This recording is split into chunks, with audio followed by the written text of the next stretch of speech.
watch out for spoilers! Get out of here!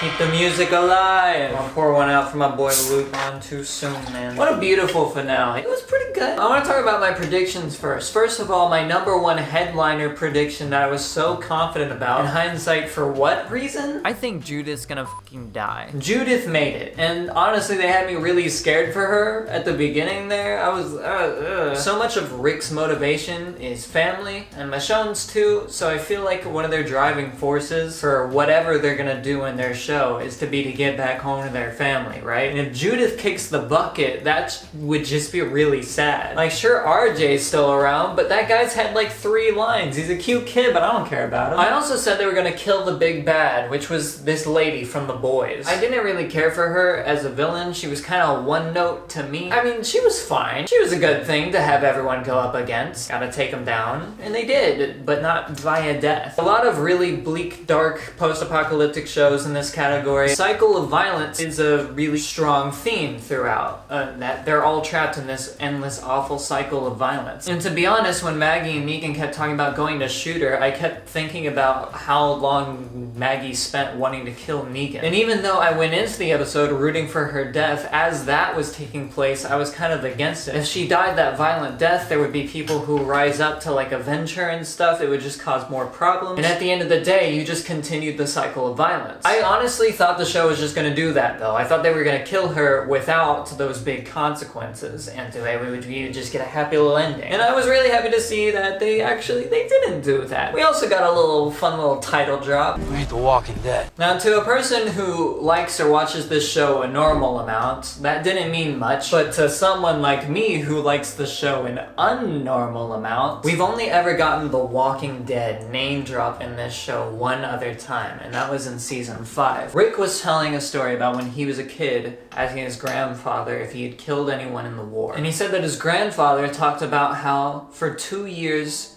he was dead. He said he was dead the minute he stepped into enemy territory. Told himself, rest in peace. Which was the name of this finale episode, by the way. Now get up and go to war. And then after a few years of pretending he was dead, he made it out alive. And Rick's like, that's how we survive. We tell ourselves that we are the Walking Dead. And in a way, it was like he was telling the group to kind of give in to what the world had become. We have to become these shells of ourselves in order to survive. And if you've seen the episode, you know that Daryl wasn't really rocking with that. Lead them. So in this final episode, where the biggest threat is other human beings, Daryl kind of has this moment where he's like, hey, what are we doing here? And he once again rejects that idea that we are the Walking Dead. He's like, nah, f*** that. The scene probably also meant a lot to Gabriel, because like back in the day, his like little origin story was like he refused to let a bunch of people in the church while they were screaming at the door and stuff. And although he can never really redeem himself for that, he does get the opportunity to choose the good option instead of the bad option. And I talked about this in my last video, but that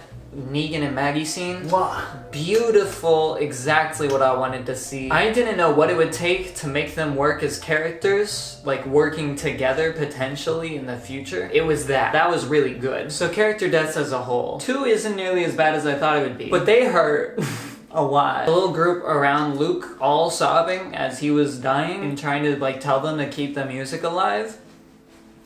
Bro, I couldn't do that. And I think Rosita's was also handled very well and very sadly. When she fell into that horde and then got back out, I was like, that's some silly little plot armor. Now I kind of wish she did have silly little plot armor. But hey, I also really like when they used half of the budget of the entire season on that one little CGI shot of all of the walkers falling back into the depths of hell from whence they came. That was a fun one. I think the time jump could have been handled better. The Walking Dead is a show that has used time jumps many a time before, and they've always handled it pretty well, but I feel like this one, Rick's last episode was my favorite time jump. I think it was really well done, and it was really interesting, and it provided so many more aspects to the show in such a reasonable way. It immediately jumps to the introduction of that new group of characters, one of which we tragically just lost. To pour one out for my boy. Keep the music alive. It had a lot of purpose and impact behind it. But in this final episode, the purpose was, let's skip to the happy part where everyone's chilling now. Now, I can't imagine them really doing a finale without a time skip. It just felt a lot more unnatural. It leaves you with a lot of little questions about how things came to be. Everything just kind of worked out when nothing's ever just kind of worked out for this group in the past. Whatever. It was fine.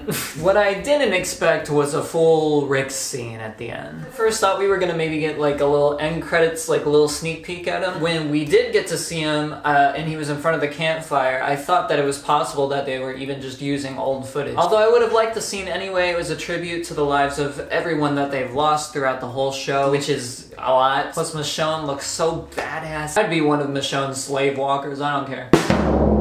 My fault. But it was really, really nice to see them both kind of doing their own thing. They both look cool. I wonder how many times Rick's tried to escape from the helicopter people. Thematically speaking, this finale was phenomenal. It was beautiful. It gave you, thematically, all the closure that you need. All those cycles of violence, out. The group just surviving instead of living, that's over. They alive now. Look at them, they're all happy. Friggin' Eugene has a whole kid now. And he named the kid Rosita, and that was a sad thing to do, but I get it. And yeah, it was a nice conclusion to an incredibly long series that I've really enjoyed. And I really, really look forward to watching the future show's endeavors. I honestly, I talked about it in my last video. You should watch my last video. I wasn't sure how I felt about Dead City. I thought it didn't make any sense. Why? I really thought it was just gonna be forced forgiveness and now they're best of buds. But after this episode, I'm cool with it. I'm so down for it. I want to watch it immediately. So yeah, that's my thoughts on the Walking Dead finale. Be sure to subscribe because when future Walking Dead shows start coming out, I'm probably gonna talk about them. I love this show. Thanks to the writers for giving it a good send-off.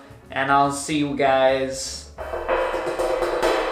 next Wednesday for, I have no idea what I'm posting next one. This was as far as my planning got. I'm